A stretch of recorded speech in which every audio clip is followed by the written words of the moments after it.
Hey you, welcome back to my 30-day Jumpstart with Jesus series. Today is day 27 and we will be discussing the power of the tongue, and it is 100% biblical. Let me ask you something. What are the first words you usually speak over yourself in the morning? Are they hopeful or are they heavy? Because today, before you plan a new day, a new week, a new month, or a new year, we're going to talk about something that can either fuel your future or quietly sabotage it. The power of your words. And the Bible is very clear about this. As a matter of fact, in Proverbs chapter 18, verse 21, it says, "Death and life are in the power of the tongue." And what this means is that with your words, you can kill someone's spirit or you can speak life into someone's spirit. These are not just feelings, not just thoughts, but actual words. And Jesus reminds us in Matthew chapter 12, verse 34, "For out of the overflow of the heart, the mouth speaks."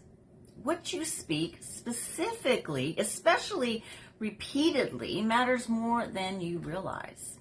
Now, here's where this gets really fascinating. There have been well-known experiments, some done in classrooms, some at home, using jars of cooked rice. Two identical jars, same rice, same environment. One jar is spoken to kindly every day with words like, "Thank you," "I appreciate you," "You are so good and beautiful." The other jar gets yelled at, insulted, spoken to harshly. And after a few weeks, the results were shocking. The jar that received kind words stayed relatively fresh. The jar that was screamed at began to rot and actually start growing mold. The same thing has been shown with plants. Plants spoken to kindly grow stronger and healthier. But plants that are cursed at or spoken to harshly, they often wilt or struggle. Now let me ask you this. If words can affect rice, if words can affect plants, what do you think your words are doing to you? You are not less valuable than rice. You are not less important than a plant. You are God's creation. So when you wake up saying, "I'm behind, I always mess things up, I'm so tired, this year probably won't be any different," your spirit hears that, your mind absorbs it, and your body responds to it. But when you speak life, even when you don't feel it yet, something begins to shift. So how do we practically speak life into new beginnings? Here are 3 simple ways to start today. Number 1, speak truth, not emotion. Feelings change. God's word doesn't. Instead of "I can't," try "I can do all things through Christ who strengthens me." 2, bless your future out loud. Say things like, "This day has purpose. God is guiding my steps. I expect good, even if it looks different than I imagined." And number 3, stop cursing yourself in jokes. Words like "I'm so dumb" or "That's just my luck" land, even if you laugh. Choose life even in humor. Ephesians chapter 4, verse 29 reminds us, "Do not let any unwholesome talk come out of your mouth, but only what is helpful for building others up." And this includes you. Also, it has been scientifically proven that your brain responds more strongly to your own voice than anything else it hears. Your brain is uniquely wired to treat your own voice as high priority information.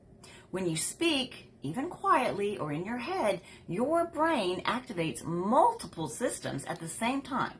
And here are 4 scientifically backed processes that happen when you hear your own voice. Number 1, auditory processing. Your brain recognizes your voice as self-generated, which makes it more familiar and trusted than external sounds. So your voice overrides everything else when it comes to imprinting on your brain. 2, motor and sensory feedback loops. Speaking activates motor regions, the mouth, breath, vocal cords, and sensory regions simultaneously. This creates a stronger neural imprint than just speaking someone else or hearing someone else speak.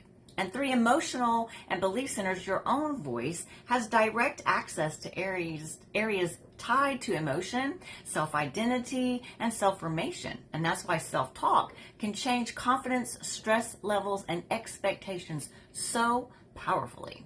And number 4, prediction and reinforcement systems. When you hear yourself say something repeatedly, your brain starts to treat it as truth. Even if it began as a habit or assumption, repetition strengthens neural pathways.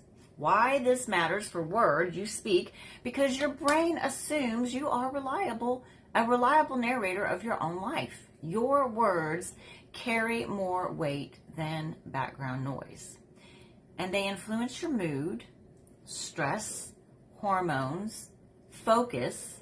They shape long-term belief patterns through repetition. This is why negative self-talk increases anxiety and discouragement. You really have to be careful with the things you say.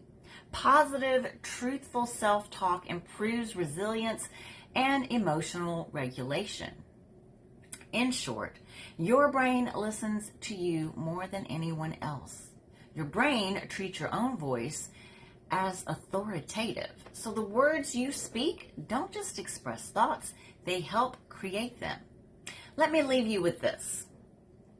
Your words are seeds, and what you speak today, you often live tomorrow. And if you look around, you will realize that every single thing originated with thought, to include us and the world that we live in. So be careful what you say. Now let's pray. God, help me become more aware of the words I speak. Teach me to speak life, truth, and hope, especially over myself. I choose to align my words with your promise as I step into new beginnings. Amen. All right, guys, if this spoke to you, leave a comment, as any type of engagement will push my videos out for others like you to see.